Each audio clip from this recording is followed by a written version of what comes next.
Bila rakyat bersuara je, cepat je dapat tangkap.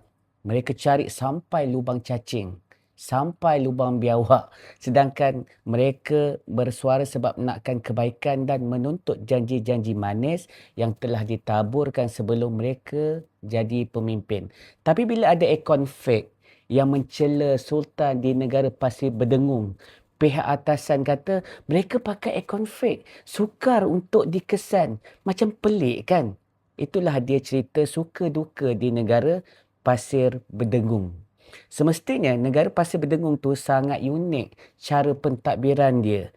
Teknologinya sangat maju, sistemnya canggih. Penguatkuasaannya pula orang kata antara paling efisien lah dalam dunia hari ini. Inilah yang aku nak kongsikan supaya korang faham jalan ceritanya. Kalau rakyat Pasir Berdengung buka media sosial, post sikit, komen sikit, kritik sikit, tak sampai 24 jam, zoom, buf. Sudah kena panggil lah, sudah kena siasat lah. Kadang-kadang siap tahu lokasi, tahu device, tahu siapa di belakang akaun tu. Cek dekat setiap CCTV di seluruh kawasan Pasir Berdengung. Mantap kan government Pasir Berdengung ni. Orang Pasir Berdengung selalu katalah, wah, hebat betul lah sistem negara kita, macam ada mata yang nampak semua. Tapi cerita jadi pelik sikit lah. Satu hari itulah muncul satu akaun palsu. Akaun ni bukan biasa-biasa. Dia hina institusi tertinggi negara tu. Bahasa dia kasar, biadab, kurang ajar, siap buat gambar yang jelek lagi. Rakyat pun apa lagi marah lah. Mereka kata ini bukan isu politik dah. Ini dah melampau. Semua orang tunggu pasal kes ni. Confirm cepat je ni. Confirmnya negara kita kan power. Ni rakyat diorang cakap lah. Sehari berlalu, 2 hari berlalu, seminggu berlalu, masih sunyi. Krik, krik, krik, krik, krik. Rakyat mula macam garuk kepala lah Bukankah sebelum ni kalau orang biasa kritik harga barang pun boleh kena angkut sampai lubang cacing? Bukankah dulu kalau seseorang bersuara kuat sikit je, terus dapat jemputan mesra siap bergari lagi.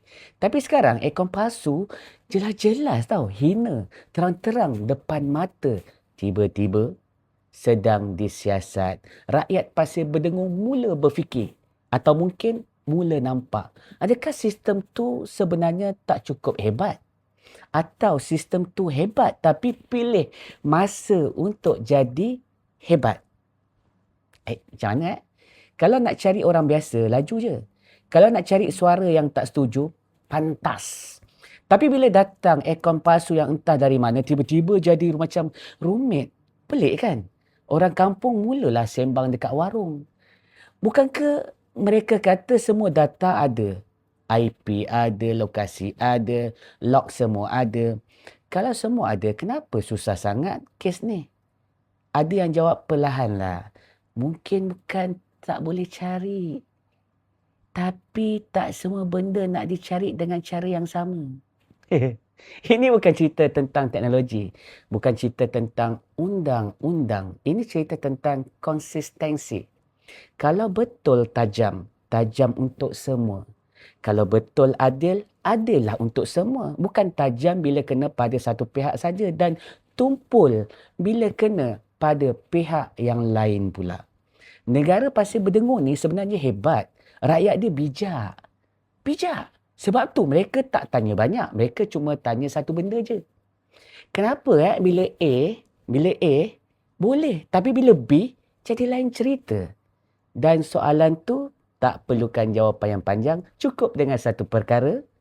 Tunjukkan. Betul tak? Sebab dalam dunia hari ni, rakyat bukan tak nampak. Mereka cuma tunggu. Sama ada yang berkuasa sedar atau terus berpura-pura tak nampak.